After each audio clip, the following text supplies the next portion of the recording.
Today we will discuss one interesting problem.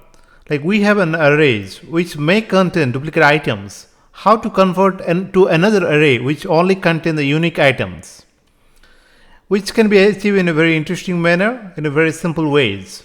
For example, here we define a variable alphabets which contain an array.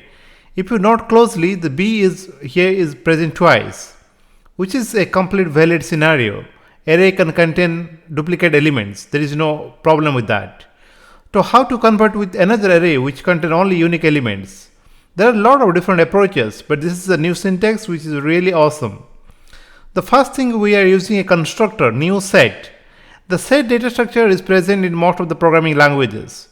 So the main benefit of the set is that it allows to store only the unique elements. Even though you pass the duplicate elements, it will only store one element at one point.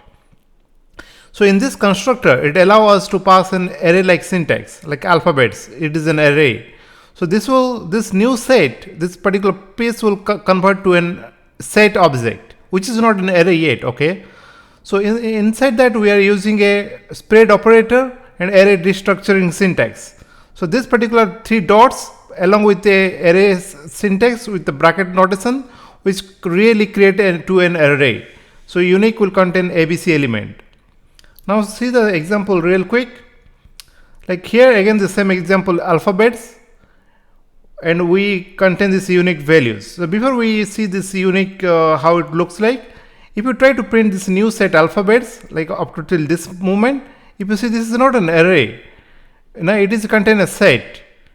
So now if we try to print this unique, so it is an array. But if you notice closely, here b is repeated twice, but here b is only present once.